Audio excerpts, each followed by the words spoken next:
Bonjour tout le monde. Bonjour. Ça y est, on est live. Est-ce que vous nous entendez bien? Alors moi, j'ai pas le chat qui remonte pour l'instant, donc je sais pas.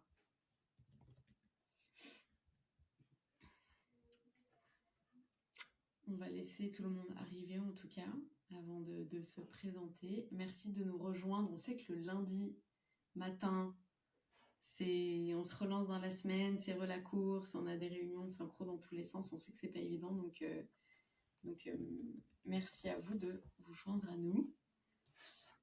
On va juste attendre une petite minute avant de lancer la discussion et ce live. Comme promis, ce ne sera pas un webinaire classique, on n'a rien à vous vendre. Moi, j'ai hâte de poser plein de questions à Sandrine, parce que je sais que je vais apprendre plein de choses en même temps que je vais poser des questions pour vous.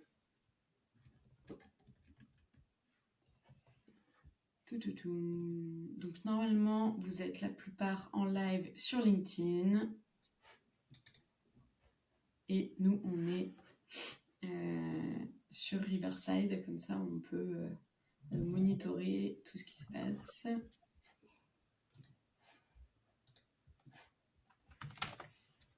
J'aimerais bien juste avoir le retour, savoir si vous nous entendez bien pour qu'on se lance et après c'est parti.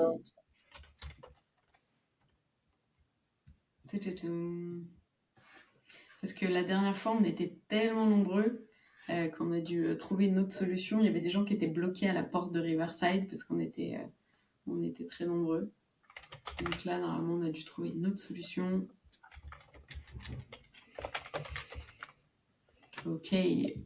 Donc Selma me dit qu'on est bien en live sur LinkedIn. On peut y aller. C'est parti. C'est elle qui a le chat. Donc c'est elle qui nous peut passer les questions. On va se lancer en tout cas. Merci à tous de nous avoir rejoints. Merci à toutes. On est ravis. Je m'appelle Marion. Je suis co-CEO de Pachamama. Pachamama, c'est une agence de recrutement, un collectif de recruteurs indépendants. On est une quinzaine dans l'équipe et on n'a que des experts en recrutement sur chacune des verticales qu'on opère. Notre petite particularité, c'est qu'on estime qu'il faut avoir fait le métier avant de pouvoir recruter et de bien connaître sur chacun des métiers sur lesquels on recrute. Donc ma partie, c'est le product, parce que je suis une ancienne head of product, mais on fait pareil. Côté sales, on est une ancienne head of sales dans l'équipe. Idem côté marketing, idem côté RH. Et aujourd'hui, on a voulu mélanger tous les univers pour aller à la pêche aux infos, pour savoir quelles étaient les dernières tendances et vous aider à parler d'un sujet dont on ne parle pas souvent, malheureusement, et heureusement qu'on a des gens comme Sandrine pour en parler, c'est le sujet de la rémunération. Et vu qu'on est en plein dans le tempo des entretiens annuels, on s'était dit que c'était le bon moment pour vous, pour nous poser des questions, de savoir comment bien négocier, comment bien vous positionner si vous êtes du côté talent, et si vous êtes du côté plutôt manager, RH, vous donner les clés et les dernières directives européennes aussi, pour bien opérer tout ça. Voilà l'objectif du jour.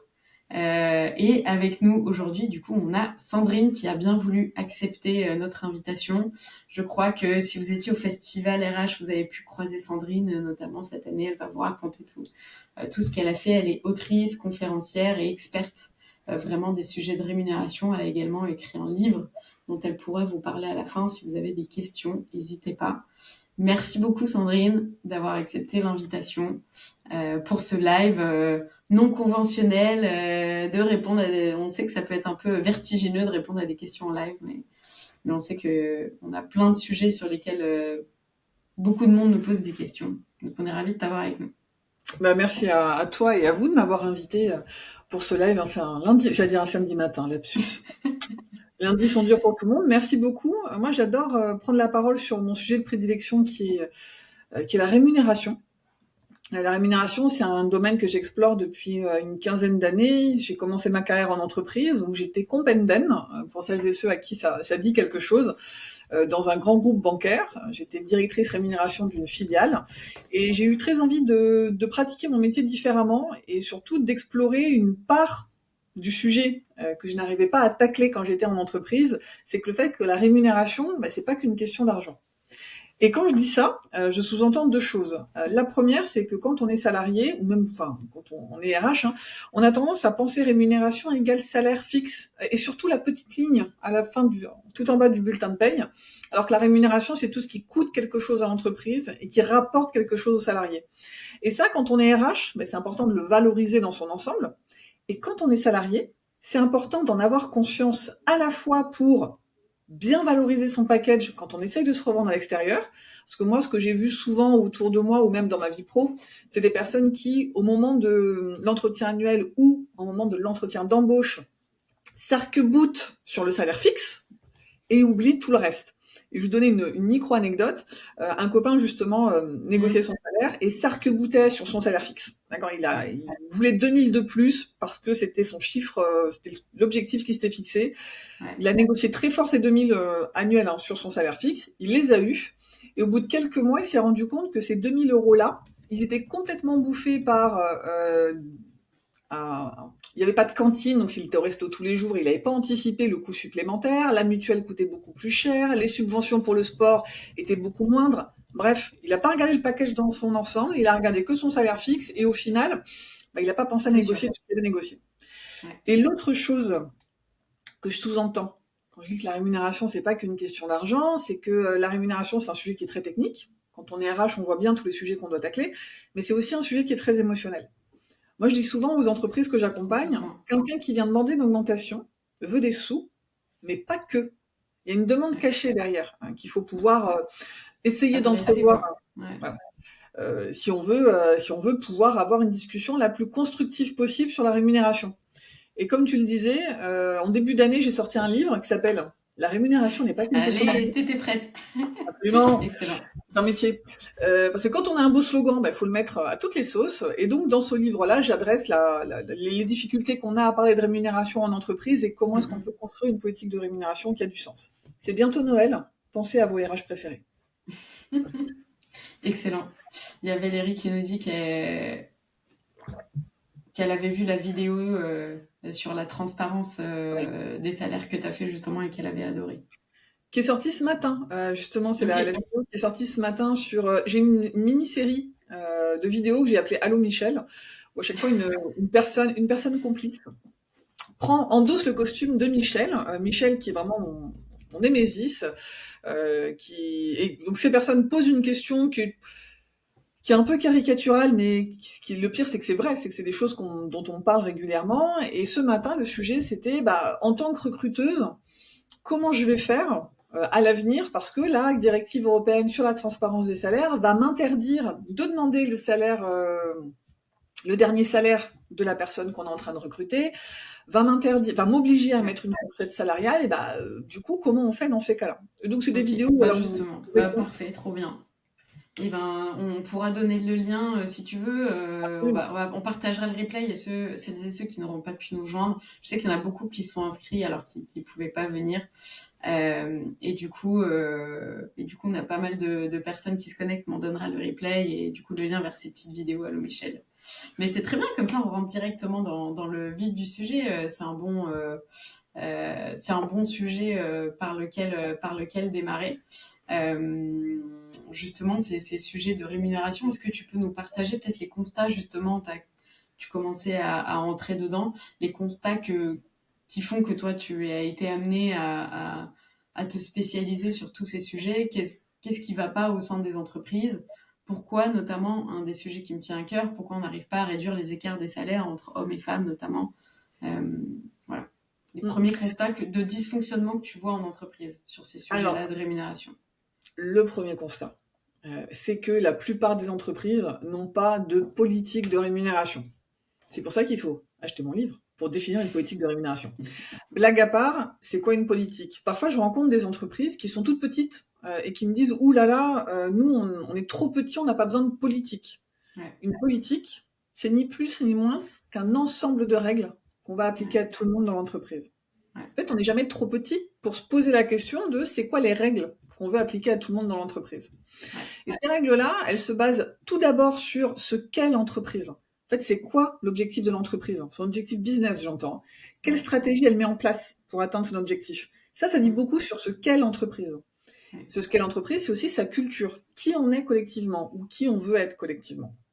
Et en partant de là, en parlant de la stratégie de l'entreprise, de sa culture, on définit une stratégie RH, et dans cette stratégie RH, on va y mettre des politiques. Politiques de recrutement, politiques de développement des talents, politiques de rémunération, qui sont tout ça un ensemble de règles qui vont nous permettre de tous et toutes aller dans le même sens.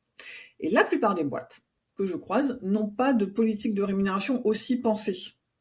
Elles ont un ensemble de, moi je dis souvent, un ensemble de pratiques, des choses qu'on a mis en place un peu en réaction à quelque chose qui se produisait, sans qu'il y ait forcément un lien entre ces éléments-là, et sans qu'il y ait forcément de lien direct avec la stratégie de l'entreprise. Oui, ça c'est sûr. Parce que la politique, elle dépend de la stratégie de l'entreprise, ça veut dire qu'à chaque fois que la stratégie de l'entreprise évolue, les règles doivent évoluer. Et souvent, on ne le fait pas, ça. C'est vrai. J'ai rencontré C'est vrai. une... En fait, quand On se dit définit que c'est figé et qu'on est coincé. Oui, il y a un truc de... On l'a fait, c'est bon, déjà, on a fait la politique, c'était pénible, passons à autre chose. Et en fait, non, faut revenir dessus. J'avais rencontré une entreprise pour une mission... pour les accompagner sur la politique de rémunération, et ils ont décliné ma proposition en écrivant un email, ce que je félicite, parce qu'on le sait, c'est rare. Donc ils déclinent en faisant un email, en m'expliquant pourquoi ils déclinent, doublement rare, et la personne me dit, en fait, nous, on voudrait quelque chose de plus opérationnel pour nous accompagner au quotidien, parce qu'une politique, on en a déjà une. Et entre parenthèses, elle me dit, elle a été définie il y a 17 ans, avec un point d'exclamation.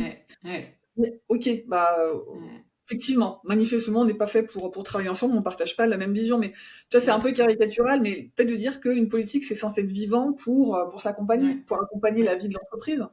Et tu vois, dans une table ronde, donc quand tu dis parfois on pense qu'on est bloqué, moi dans une table ronde, une fois, il y a un dirigeant dans l'assemblée qui me dit, mais moi je suis bloqué par ma grille de rémunération.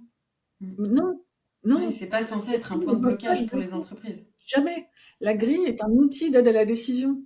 La grille, elle te dit oui ou non. Si tu trouves qu'elle bloque et qu'elle répond plus à tes questions, c'est qu'il faut changer d'outil, et c'est ok. Mais on n'aime pas trop ça.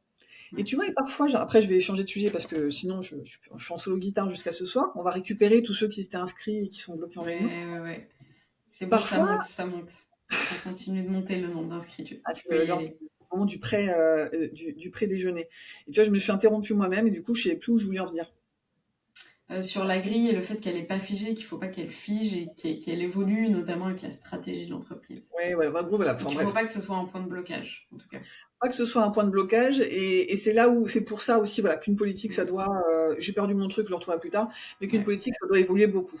Tout ça pour revenir à ta question, ce qui bloque souvent dans les entreprises, c'est qu'on n'a pas de politique de rémunération au service du business. Deuxième chose qui bloque, les dirigeants, dirigeantes, les RH, les managers, les collaborateurs, collaboratrices ont tous et toutes un point en commun. Ils n'aiment pas parler de leur rémunération. Ils n'aiment pas parler d'argent, ils n'aiment pas parler de rémunération. Du coup, moins on en parle, plus c'est difficile d'en parler. Et du coup, c'est vrai qu'à chaque fois, on se dit « Oulala, va falloir qu'on parle de ça. J'aime pas. » Et quelque chose que les collaborateurs, collaboratrices n'entrevoient pas, c'est que quand ils prennent rendez-vous avec leur RH pour parler de leur salaire, quand ils prennent rendez-vous avec leur manager pour parler de leur salaire, la personne en face, elle est déjà saoulée. Pas parce qu'elle ne veut pas leur attribuer quoi que ce soit, mais parce qu'elle n'a pas envie d'en parler. Il y a un truc très personnel, c'est pas le manager ou la manager qui veut pas en parler, c'est l'humain qui est derrière qui dit « Ah non, pas ça, on va pas parler de ça ». Parce qu'il y a à la fois le sujet de l'argent qu'on n'aime pas aborder, et il y a aussi le sujet des décisions qui sont parfois peu claires et pas assumées. Mais est-ce qu'on doit prendre rendez-vous ? Tu parlais, je prends rendez-vous avec mon RH. Est-ce qu'on doit attendre les entretiens annuels ou biannuels, je pense, dans certaines entreprises ? Je ne sais pas ce que tu vois, quelle fréquence tu vois le plus fréquemment, ou est-ce qu'il faut être proactif là-dessus en tant que collaborateur ? En tant que quand je définis un cadre, tout ça, il y a des règles, il y a un process et il faut s'inscrire dans le process. Maintenant, très clairement, moi, je pense que quand on ressent le besoin de parler de sa rémunération parce qu'il y a quelque chose qui n'est pas OK, il faut en parler.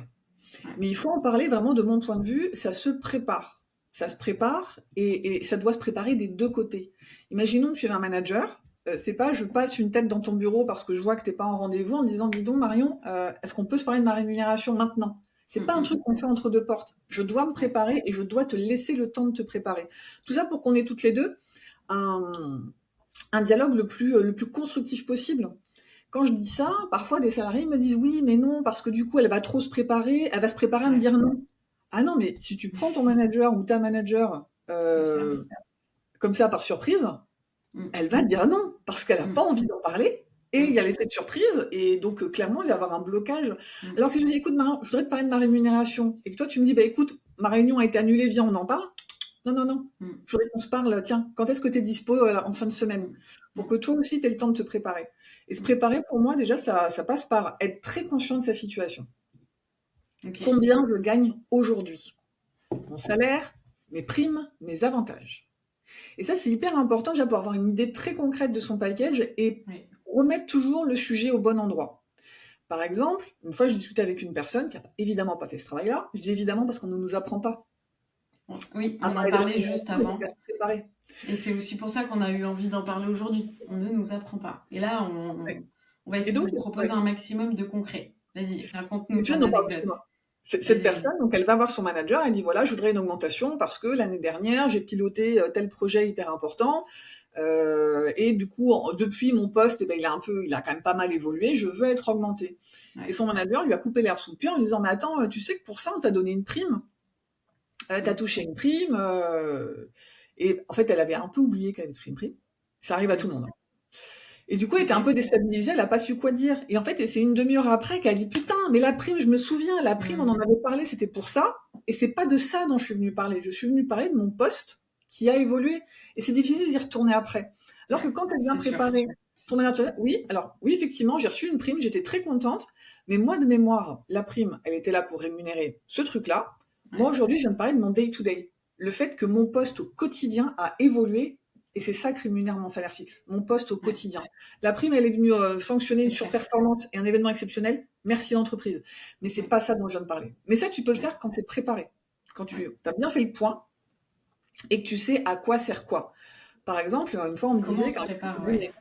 mais, ma boîte, elle a fait des super résultats, je comprends pas que je suis pas augmentée. Bah, c'est vrai que si tu y vas comme ça, c'est sûr que tu vas prendre une porte. C'est sûr. Ouais, c'est sûr. Alors que tu pourrais très bien dire à ta RH, ton dirigeant, ton manager, je suis très surprise du fait qu'on n'ait pas eu de prime collective Mm, parce que les résultats de l'année dernière sont super bons. mm, Donc, du coup, on se parle pas de la même mm. chose. C'est un résultat d'entreprise, prime collective. Et c'est là où, du coup, bah, c'est plus difficile de dire, écoute, ça n'a rien à voir. Ah bah si, ça a à Mm, voir. Tu me parles des résultats de l'entreprise, je te parle de la prime collective. mm, Tu me parles de mon poste, du fait qu'il a évolué, je te parle de mon salaire fixe. Bref, il mm. faut se préparer à qu'est-ce que j'ai aujourd'hui et à quoi sert chaque élément de rémunération. Ouais, Ensuite, il faut être très clair. hyper clair sur son objectif. Qu'est-ce que je vais chercher? Mm. Qu'est-ce que je vais chercher? Et parfois, tu vois, il y a des gens, ils osent pas se donner un chiffre, mais ils en ont un au fond de leur cœur, mais ils n'osent pas Ouais. le dire à voix haute parce qu'ils ont peur Il y d'être en a ridicules. toujours un. Surtout quand on est déjà en interne, qu'on connaît déjà tout le contexte, le poste, etc. On peut être fixé. Donc, Au on a un moment où objectif on accepte une offre, on n'a pas forcément tous les éléments, mais une fois qu'on sait à quelle fréquence on veut que la personne, on doit être au bureau, quelle est la charge de travail, à quel point ça évolue, à quel point les objectifs évoluent, on a toujours un chiffre. Et c'est important de se forcer à en avoir un. Non? Ah non, C'était ça ton conseil? absolument. Absolument, parce que Ok. déjà, ça permet d'avoir un truc en tête, mais parce que moi, je vois assez régulièrement des cas où quelqu'un vient, pas de chiffre, parce que, bah non, mais en fait, je sais pas combien demander, ou non, en fait, t'as un chiffre en tête. T'oses pas le dire, t'assumes pas, mais t'as un chiffre en tête. Et on te demanderait en manager, qui, au mieux, arrive à débloquer un truc, et on est hyper déçu. Hmm. Tu vois, il y a une fois une personne qui me dit, putain, j'ai été augmenté, j'ai reçu que 4 000 € annuels. Je dis, ah, connaissant l'entreprise et les pratiques de cette Hmm. entreprise, je dis, putain, c'est vachement bien. Hmm. Je dis, non, non, mais moi, je voulais au moins 6 000. Mais t'as Hmm. demandé 6 000? Ouais. Ah bah non, non, non, bah voilà. Le Oui. truc, Ou est-ce c'est que que tu sais pourquoi tu as eu que 4000? Parce qu'effectivement, quand tu connais la politique globale de l'entreprise, et c'est vrai que dans cette ça situation, met le un manager, curseur. il avait l'impression de faire un super truc, Ouais. parce Bah que de son oui, côté, il allait défendre le machin, c'est il a ça. tiré du budget, et en face, il a quelqu'un qui fait la gueule. Et du Mm. coup, bah, lui, il est déçu, elle est déçue, et on sort toujours pas gagnant. Alors que Ouais. si elle avait dit, moi, je veux 6 000, lui, il aurait pu lui Mm. dire, écoute, les pratiques chez nous, elles sont plus basses. Je vais y Mm. aller, je vais Mm. demander, Ouais. mais je ne te promets rien. Et ensuite dire, bah voilà, écoute, j'ai réussi à avoir ça, les raisons Mm. objectives, c'est ça, ça, ça. Donc tu vois, c'est pas la même. Elle a le droit d'être déçue quand même, hein, mais il n'y a pas la colère Oui. qui. Voilà. Donc, être très clair sur sa situation, avoir son objectif. Ouais. Et quand on se prépare pour l'entretien, il faut se préparer pour l'entretien.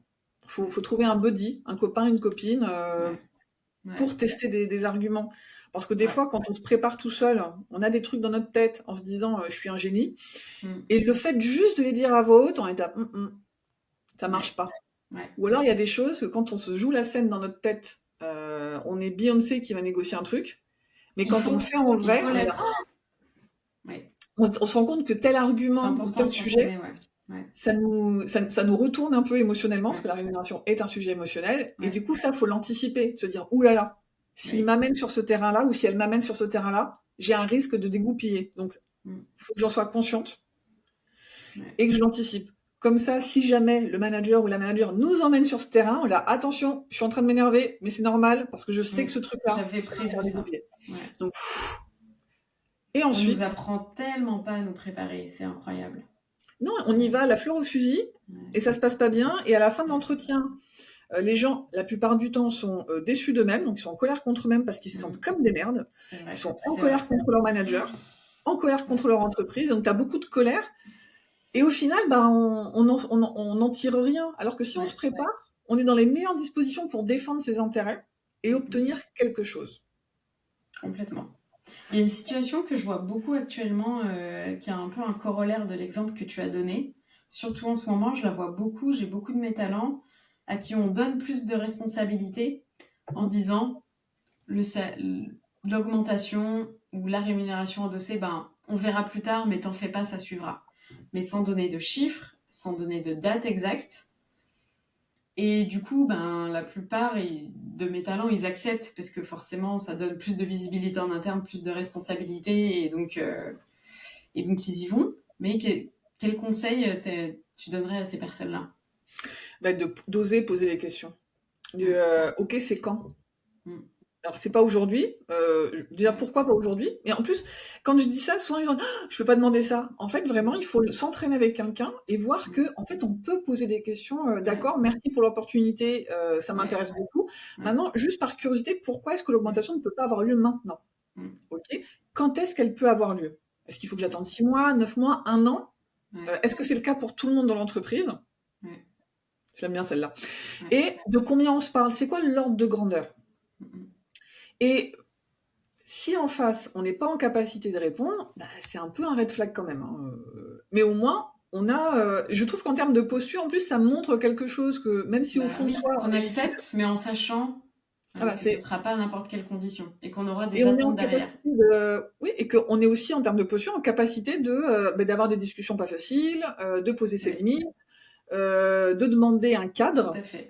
Ça, c'est aussi en termes de... Parfois, on rencontre des personnes qui ont un certain âge, 35, 40, 45 ans, et qui disent « Putain, je comprends pas que je continue de me faire bouffer. » En fait, on continue de se faire bouffer dans une relation professionnelle, comme personnelle, tu me diras, mais parce qu'à aucun moment, on a commencé à poser des bornes, tu vois, des petites limites, de dire « Ok, c'est super, mais concrètement, c'est quoi la promesse employeur? C'est quoi quand est-ce que je peux espérer quelque chose, et quelque chose, c'est combien?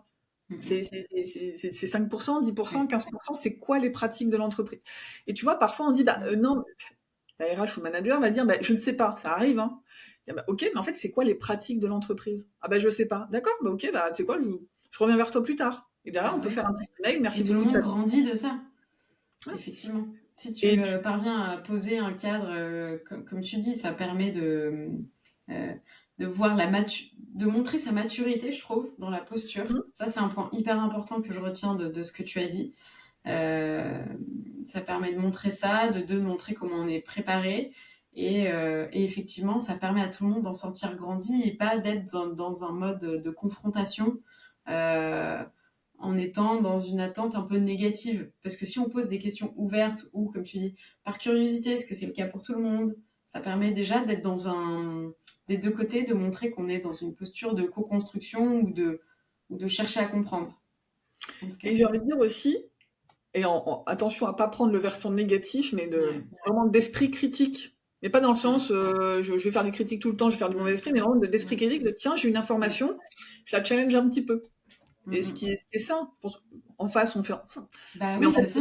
Mais c'est ça. Mais dans les deux côtés, c'est sain. de sentir que l'entreprise a aussi besoin de sentir que vous savez challenger, parce que ça veut dire que vous saurez aussi challenger les budgets, les dépenses, Oui, les la clients, les façon dont vous partenaires. manez. Absolument.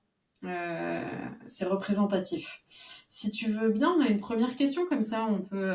Je pense que les gens n'osent pas trop poser des questions, donc allez-y, on vous voit. Première question de Julie. Comment connaître les grilles de salaire de l'entreprise? Ah, Est-ce que c'est quelque chose qu'on peut demander et qui peut être partagé pour savoir si la demande d'augmentation est cohérente avec la politique de rémunération de l'entreprise? C'est Julie qui nous pose ça sur LinkedIn, Sandrine. et alors, Julie, merci pour d'oser poser la question. C'est pas, alors, on peut la poser très facilement, et je trouve qu'une fois de plus, ça participe à une notion d'esprit critique, de volonté de challenger.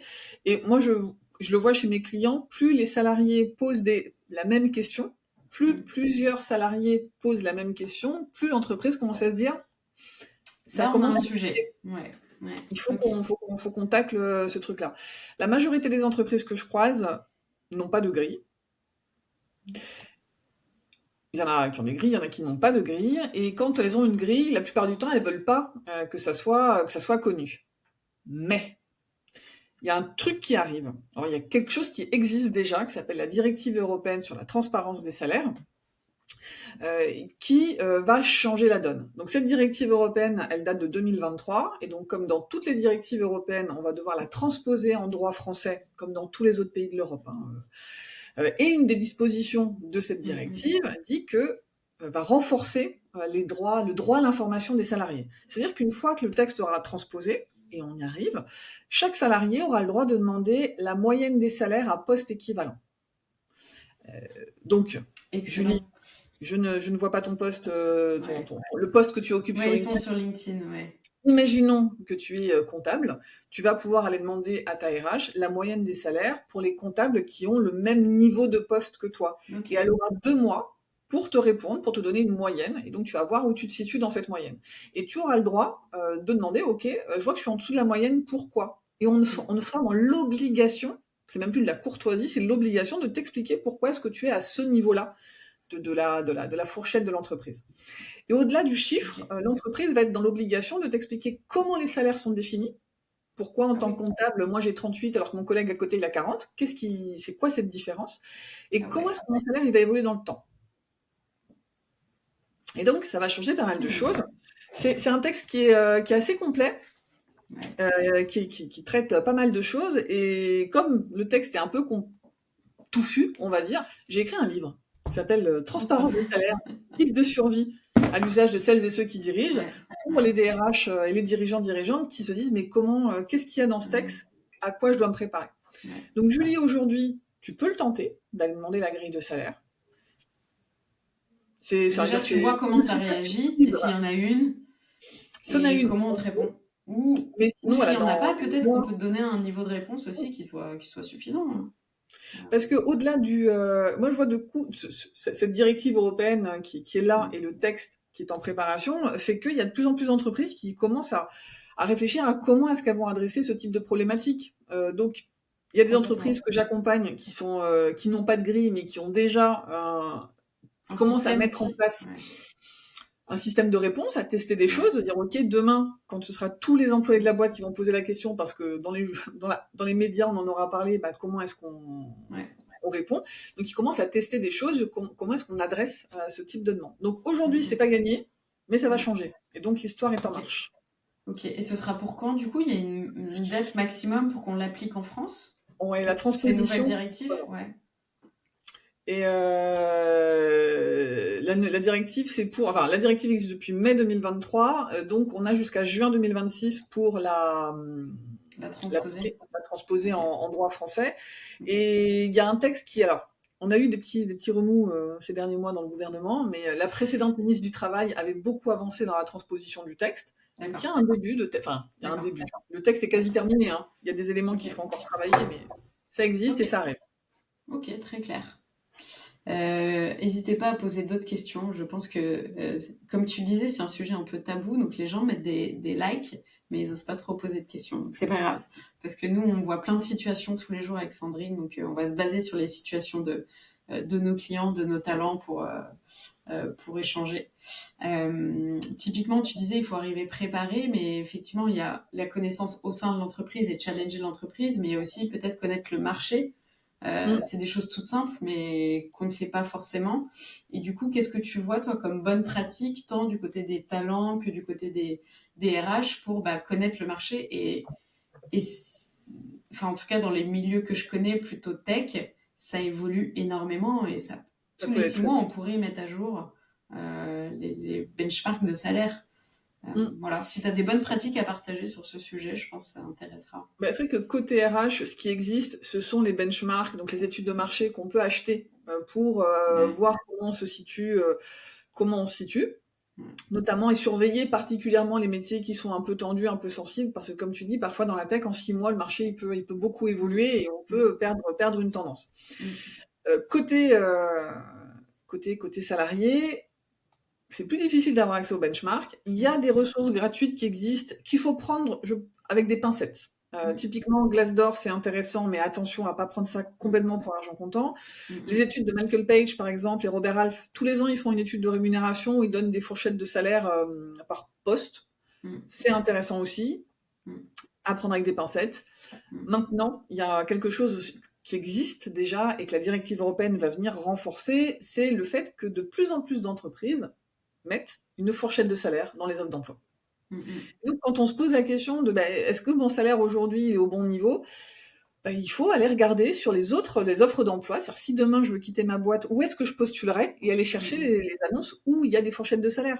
mm, On en mm, regarde quelques-unes. Si on se rend compte que on est sur toutes les fourches, sur toutes les annonces, on est complètement à côté de la plaque. C'est soit je suis très mal payé là où je suis, mm, soit je ne me suis pas positionné au bon endroit sur les offres d'emploi. Donc, et là oui. justement, je parle de la directive européenne parce qu'elle va imposer à toutes les entreprises de mettre une fourchette de salaire sur les offres Ouais. d'emploi. Donc bientôt, Et est-ce qu'il y ça va aura être... un écart? Parce que c'est vrai que parfois, les talents nous tombent dessus parce qu'on met 60-90, par exemple, parce qu'on se dit, en fonction du profil sur lequel on va tomber, eh ben, on adaptera, et puis comme ça permet d'avoir une fourchette large, mais d'écrire quand même une fourchette, quoi.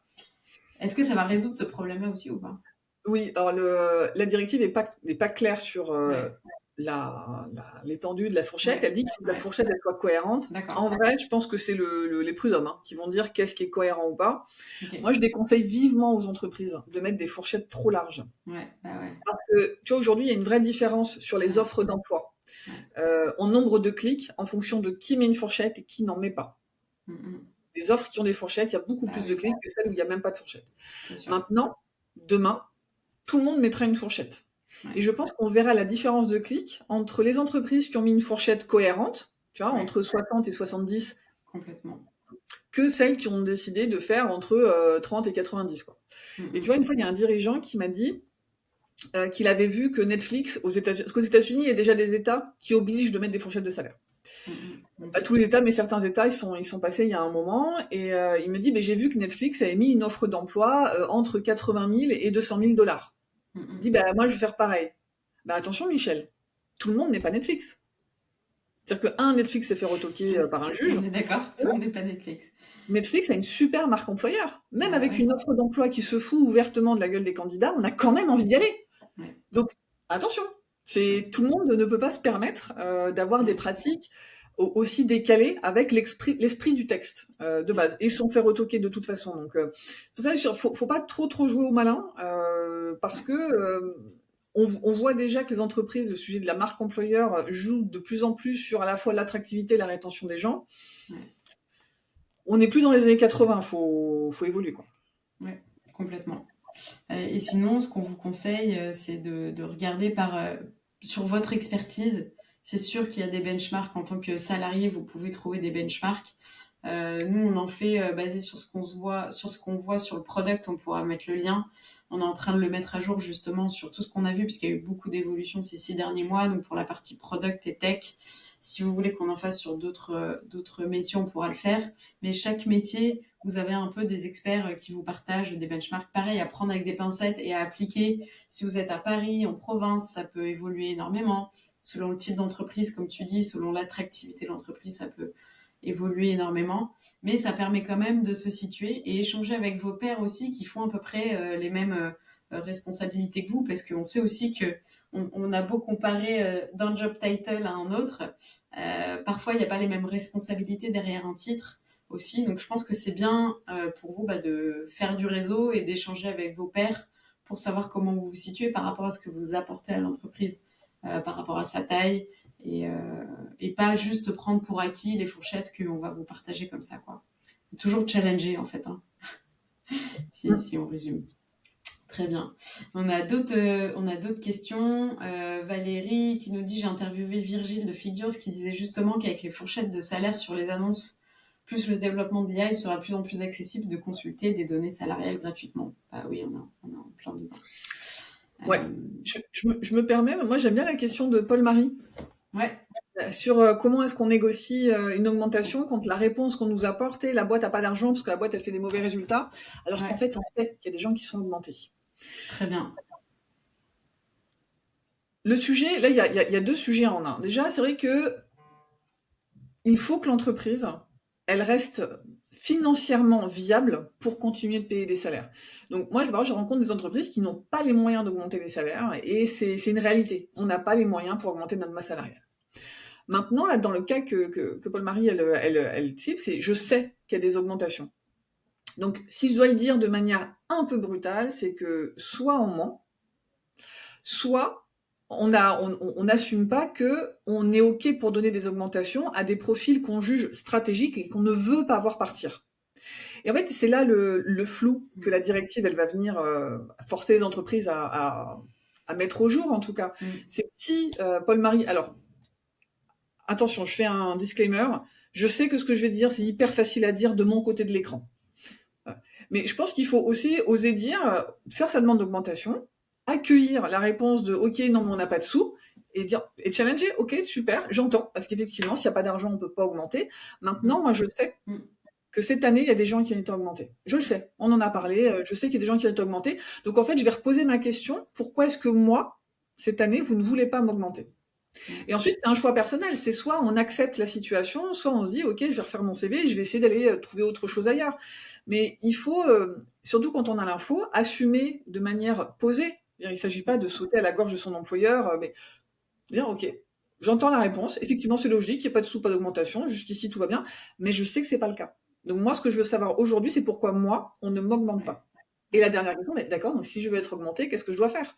De pousser en fait un peu de pousser d'amener de l'objectivité dans la réponse en face. De forcer l'autre à être le plus objectif possible dans la réponse qu'il donne. Et ça, aujourd'hui, c'est pas toujours évident parce qu'en fait, c'est pas facile pour un je dis que c'est pas facile et je dis pas que c'est excusable, hein. C'est une explication, c'est pas une excuse. Mais c'est pas facile pour un dirigeant ou une dirigeante de dire ouvertement, vu l'état de mon business, je vais pas augmenter tout le monde parce que j'ai pas les ronds, mais par rapport à la stratégie que vous déployez l'année prochaine, il y a 2-3 postes qui sont clés et eux, je vais tout faire pour pas qu'ils partent. Mais c'est pas facile en fait, parce qu'il y a tous les autres qui vont dire oui, mais moi aussi je suis important. J'entends, mais c'est pas mon point de vue. C'est dur en fait de dire ça, même si c'est vrai, même si. Ouais, donc je sais pas si la réponse pourrait très bien expliquer, et donner du contexte. C'est vrai que ça demande je sais pas s'il y a une expression comme ça sur le courage salarial. Mais il en faut. Je pense qu'il y a une forme je vais faire une vraie phrase. Il y a deux choses de mon point de vue qui jouent. La première, c'est quand on parle de rémunération, en fait, on se compare très vite. On se compare et on pense que notre salaire, quelque part, c'est le reflet d'une forme de notre valeur individuelle. Les jeunes pensent de moins en moins comme ça. Les moins de 30 ans évoluent un peu plus sur le sujet, mais ça va être un peu long quand même. Et du coup, c'est vrai que quand on en est à aller demander une augmentation, beaucoup de personnes ont l'impression d'aller quémander, de se mettre dans une position d'infériorité. Et c'est pour ça que ça nous énerve et que ça nous met en colère parce que on se sent tout pourri alors que bah non, je suis pas. Enfin, il y a un truc pas ouf qui se joue. Et donc le but du jeu, c'est vraiment de faire un jeu de rôle. Moi, je fais la maline, mais j'ai beaucoup de mal à parler d'argent. Hein.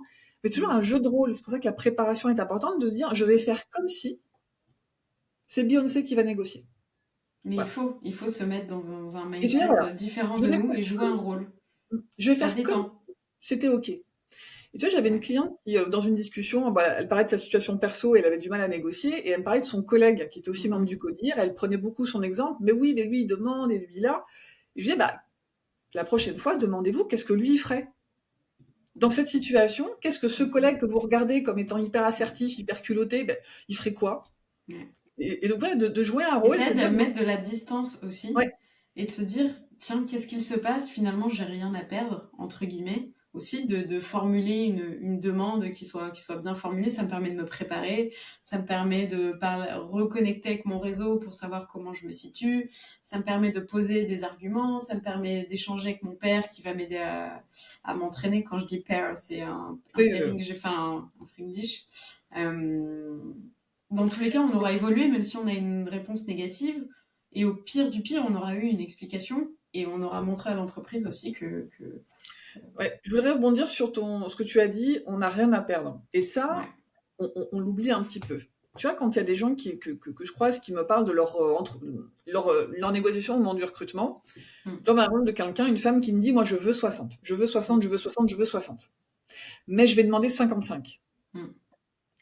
Parce que j'ai peur que 60 ce soit trop et qu'ils ne veulent pas me payer 55. Mm. Je dis, du coup, normalement on demande plus pour avoir moins. Là, je vois pas le. Ouais, ouais. Elle dit, mais non, mais j'ai peur, imagine leur budget, bah, c'est que 50. Mm. Ben, tu y vas si c'est que Bah 50? ouais. Et donc elle me dit oui, elle a besoin de bosser et c'est ok. Je dis, mais en fait, si tu formules la demande correctement, il n'y a pas de raison qu'on te claque la porte. Si on dit, écoutez, moi mes prétentions Mm. aujourd'hui, c'est 60. Voilà. Quel était votre budget? C'est si vraiment t'es pas le Et bon tu profil et que t'es confirmes. pas la bonne personne, eux ils vont Complètement. dire bah écoutez non vous êtes trop cher, vous êtes trop cher. C'est aussi une façon de ne pas parler de l'autre truc, du vrai sujet. Le vrai sujet c'est en fait on n'a pas eu de fit, en fait on Mm. n'a pas confiance, en fait non c'est pas vous. On dit juste voilà t'es trop cher et basta. Alors que si vraiment t'es la bonne personne, c'est toi qui veulent et que t'es beaucoup trop cher, ils vont te le dire, ils vont dire écoutez vraiment nous on serait ravis, mais notre budget était plutôt à 50. Qu'est-ce qu'on peut faire? Et Ouais. chez là, après, tu vois, Ouais. est-ce que tu acceptes le salaire? Qu'est-ce que tu peux négocier par ailleurs? Oui. Mais en vrai, les gens vont pas dire, ouh là là, la façon dont on formule la demande, elle va jouer sur la façon dont la réponse va être formulée. Si la porte est fermée tout de suite, c'est que le problème, c'est pas la demande. Si vraiment c'est le Complètement. salaire qui bloque, on va en parler. Et donc ça, c'est au moment du recrutement, mais par exemple, quand on parle aussi, je veux demander une augmentation et j'ai peur, mais qu'est-ce qui peut se passer? Et c'est là aussi où, je reprends ce que tu disais, il faut mettre de la distance. Si Oui. c'était notre copine ou notre copain de boulot qui Ouais. nous disait ça, notre collègue, notre collègue body là, Ouais. qui nous dit, bah voilà, je veux demander une augmentation, mais j'ai peur. Qu'est-ce qu'on lui dirait? Mais t'as peur de quoi? Au pire, le pire qui peut arriver, c'est on me dit non. On va pas te licencier pour ça, on va pas te rétrograder pour ça, on va pas t'empêcher de bosser sur des projets pour ça. Le Mm. pire qui peut se passer, c'est que la personne en face, elle dise non. Bah, complètement. Et oui, mais j'ai Et je peur le de passer vois pour une surtout, petite pour le chienne. coup, je veux pas faire des gros clichés hommes-femmes, mais je vois beaucoup ce côté chez les hommes qui sont complètement décomplexés, d'aller demander des salaires qui sont complètement délirants par rapport à leur niveau d'expérience et qui sont complètement OK. Et une fois sur deux, ça passe. Parce qu'en plus, l'entreprise se dit, oh là là, j'ai affaire à un expert, il demande tant, ça veut dire qu'il est vraiment super fort, même pour son expérience, etc. Et de l'autre côté, les femmes qui se nivellent par le bas et qui n'osent pas formuler simplement ce qu'elles valent sur le marché, Mm. sans tomber dans des clichés. Non, mais Voilà, il y je a une sorte simplifie. Je simplifie, mais il y a un petit déblocage. Une fois qu'on a fait ce déblocage et que vous aurez eu en tout cas cette première discussion constructive et que vous arriverez à mettre un peu de distance, vous verrez ça comme un jeu entre guillemets, mais un jeu qui peut vous permettre de gagner littéralement des points de qualité de vie, quoi. c'est là Et où qui vous suivra dans toute votre carrière aussi, quoi. mmh, C'est une compétence qui va vous servir tout au long de votre carrière, pour le coup. Donc, amusez-vous à la développer.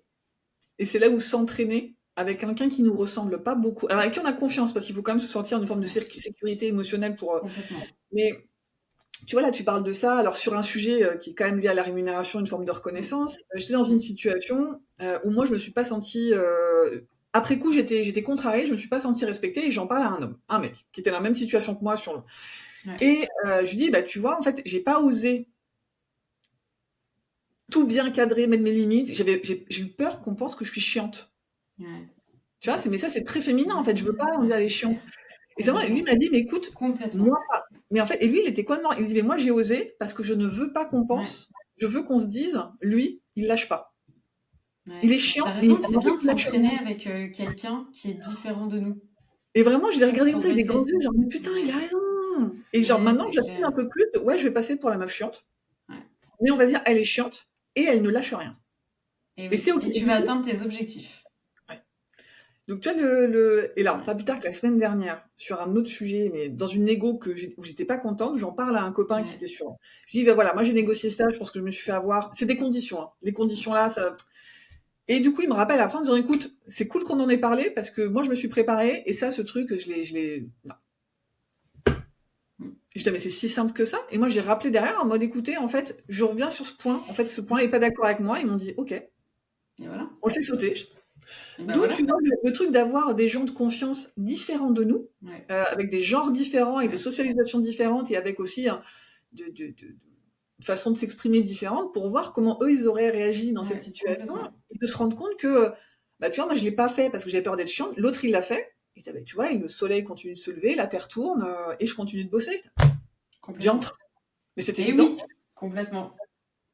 Je reviens sur un point dont on a parlé un petit peu quand tu as parlé des nouvelles directives, c'est euh, euh, le secret salarial. Est-ce que tu Mm. peux nous parler un peu de ce sujet-là, s'il te plaît, parce que j'avais bien aimé ce qu'on avait développé.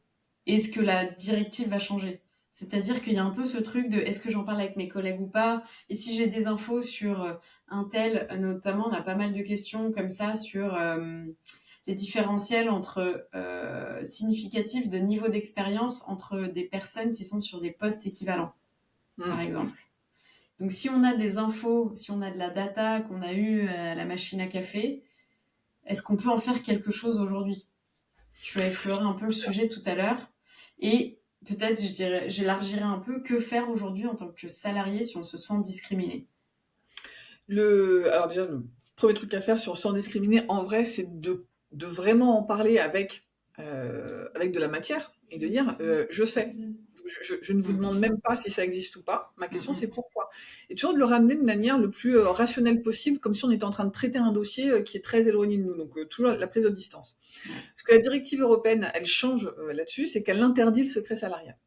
Aujourd'hui, dans dans certain nombre d'entreprises, si Ouais. on nous dit, bah écoute, je te donne cette prime, mais t'en parles à personne, parce que nous, on Mm. n'arrête pas de dire qu'on n'a pas d'argent en ce moment, donc je te la Ouais. donne. Mais et que finalement on en parle, parce que bah, un collègue nous a demandé qu'on n'avait pas envie de lui mentir. Mm. Ah ouais, en Ouais. fait, oui, voilà, je te Ouais. le dis, j'ai une prime, et que le collègue monte au Ouais. créneau et dit, ah bah super, en fait, je peux pas te faire confiance. Ouais. Donc déjà, quand ça arrive, et on peut être d'une certaine façon un peu sanctionné pour ça, alors pas de manière formelle, hein, mais de se dire, ah non, mais attends. Et c'est là où ce qu'on peut faire déjà à ce moment-là, c'est remettre la responsabilité au bon endroit. Parce que quand un manager ou une manager fait ça, c'est que Mm. finalement, elle déplace la responsabilité. C'est Mario, c'est Complètement. ta faute. La Complètement. mauvaise ambiance, c'est ta faute. Ouais. Non, Alors non, que non, moi, attends. j'ai performé. Moi, j'ai bien bossé. Bah Tu m'as ouais, accordé cette prime parce que tu étais d'accord avec ça. Maintenant, il m'a posé la question. C'est pas à moi de lui mentir. Maintenant, c'est c'est ça. voilà. Donc non, non. J'entends que ça t'arrange pas, mais ça ne me concerne pas. C'est ça. C'est ton problème. Donc c'est important de Complètement. ramener la Ouais, t'as responsabilité raison. où elle est, T'as raison. de dire voilà, c'est pas ta faute, c'est Mm, la mm. leur. C'est eux qui ont Ouais. décidé de faire des secrets, c'est pas toi. Ouais. Et ensuite, et alors, il y en a des entreprises, alors il y en a très peu, mais moi j'en ai vu dans ma pratique, hein, et j'ai pas 500 clients par an, donc j'en ai Mm, peu quelque part, et donc j'en ai quand même vu dans les clients que je traite, mm. des gens qui font signer des papiers pour dire, Waouh. Aïe, aïe, aïe, pour ne pas en parler, quoi. Ok. ouais. Et ça, tu vois, dans la directive européenne Ah va ouais. interdire, Ouais. Tous ces secrets-là, l'interdiction, quoi. voilà, Ouais. Ok. qu'elle soit formelle, via Ouais. des documents signés, ou on n'aura pas le droit de te reprocher d'avoir donné les infos. Mm, mm. D'autant que, alors il y a ça, hein, mais avec la transparence, avec le droit à l'information, les salariés vont pouvoir aller demander directement à la RH, sans Mm. discuter entre eux. Ouais. Et tu vois, dans une conférence que je donnais sur la directive, il y avait un monsieur qui me disait, alors, un monsieur d'un certain âge, qui me disait qu'en fait, lui, il avait passé toute sa carrière chez Arthur Andersen. Alors, je trouve ça toujours fascinant, les gens, parce que tu sais, Mm. qu'ils disent, oui, moi, je suis un Arthur Andersen, boîte de conseil qui n'existe plus depuis 20 ans, mais les gens continuent Ouais. en termes Ouais, de marque ouais, employeur, ils ont ouais. un peu de malade. Et en fait, il disait que c'était un cabinet à culture très anglo-saxonne, et que là-bas, tout le monde se parlait des augmentations et des bonus. Mm. Et que du coup, Ben, quand au moment des bonus, tu étais celui ou celle qui avait le plus petit bonus, Mm. bah, clairement, tu allais en parler à ton manager, et ton Mm. manager ou ta manager avait intérêt à avoir des arguments, de dire, bah oui, C'est oui, clair. t'as le plus petit bonus, mais toi, ta perf, elle en est là, là, là, là, là. Mm. Désolé, mais c'est pas ton Mm. année. Mm. Plutôt que de dire, écoute, lui dites pas, garde ça Ouais, secret. complètement, complètement. Et donc, ça va forcer tout le monde à pouvoir en parler. Et une fois de plus, hein, je trouve, aller voir son manager, Mm. dans le plus grand des calmes.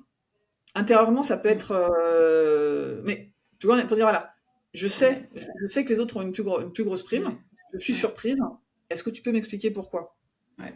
Et on a Christine qui nous dit, bah, ils vont répondre, tu as été augmenté l'an dernier, même si c'était que 2%, donc c'est entre guillemets, ce que je sous-entends, c'est que c'était pas une vraie augmentation, quoi. Et que la réponse bateau déjà reçue sera celle-ci. Un peu, c'est chacun son tour, quoi. Voilà.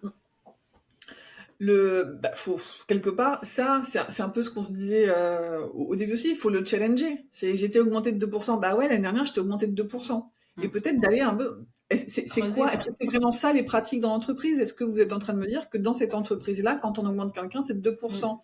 L'année Mm. dernière, j'ai eu 2%. C'est ce que les gens augmentés ont eu? C'est bien ça? Ou j'ai eu un Ouais. peu moins? Et puis Ouais. après, de pas avoir peur de dire, oui, ouais, oui, je me souviens, l'année dernière, j'ai été augmenté de Mm. 2% pour telle et telle, telle raison. Mm. Mm. Moi, cette année, je vous parle d'autre chose. C'est que Ouais, depuis l'année complètement. dernière, mon poste, il a continué à évoluer. Et que depuis l'année dernière, je ne fais plus tout à fait les mêmes choses. Donc non, Ouais. enfin, oui, j'ai eu 2% l'année dernière, c'est super.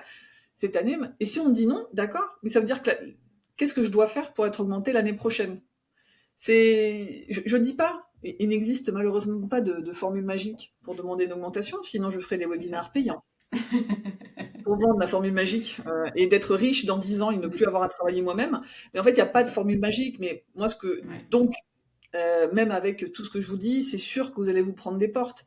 Le Mm. sujet, Mm. c'est maintenant quelle posture on a, à quel point on peut mettre les chances de son côté, et ensuite comment on rebondit. Mm. Moi, Mm. parfois, j'ai des gens qui m'écrivent en privé. Alors, moi, je travaille pour ce que je facture, c'est les entreprises. Je travaille pas pour les salariés, mais il y a souvent des gens qui m'écrivent quand même Logique. pour me Ouais. dire, bah, voilà dans quelle situation je suis, qu'est-ce que je fais. Et une fois, il y a un monsieur qui me dit, mais voilà, moi, ça fait 15 ans que je suis dans cette boîte, j'adore cette boîte, mon sang est de la couleur du logo, je ne suis pas augmenté depuis 5 ans, j'en ai parlé à mon patron, il veut pas m'augmenter. Ils ont recruté un binôme, je sais qu'il est recruté plus cher que moi. J'ai regardé les offres d'emploi, je pourrais être bien mieux payé ailleurs. Qu'est-ce que je peux faire? Bah désolé, je vais être brutal, mais votre CV. Bah ouais. Il y a aussi un moment, si vous avez l'impression que votre entreprise ne vous récompense pas à la hauteur de ce que vous voulez, que vous avez tout essayé, bah, c'est peut-être que Bah vous êtes ouais. plus au bon endroit. Et une fois de plus, Aussi. avant qu'on me tombe dessus en commentaire, oui, c'est plus facile à dire de mon côté de l'écran, mais Oui, bien sûr.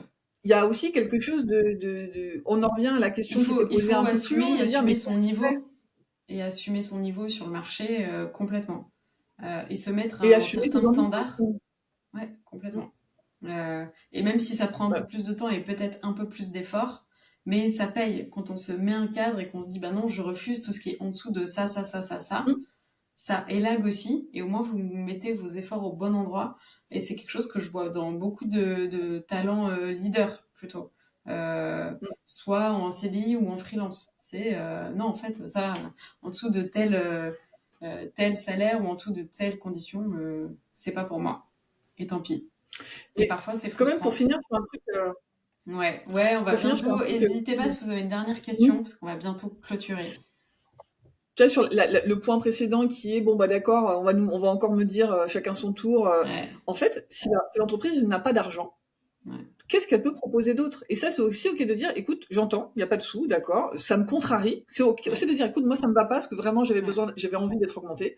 ouais, J'estimais que je le méritais. Maintenant, ouais. qu'est-ce qu'on peut faire? Si on se parle pas d'argent, de quoi on se parle? Et c'est peut-être là qu'il faut aller chercher autre chose. Est-ce que c'est l'évolution de carrière dont vous rêvez? Est-ce que c'est Ouais. un Complètement. avantage particulier? Et donc là, faut être si Oui. vraiment vous ne voulez pas changer d'entreprise, Ouais. si vraiment vous pensez que vous méritez quelque chose en plus, et qui n'est pas Allez le financé, chercher. soyez Ouais. créatifs. Complètement. Parce que peut-être que l'entreprise n'y a pas pensé, peut-être que l'entreprise ne connaît pas vos projets de carrière, vos projets personnels. Allez chercher d'autres avantages si effectivement l'entreprise ne peut pas vous offrir une contrepartie financière. Absolument. Peut-être une dernière question, vu qu'il n'y en a pas. Moi, j'en avais plutôt du côté manager.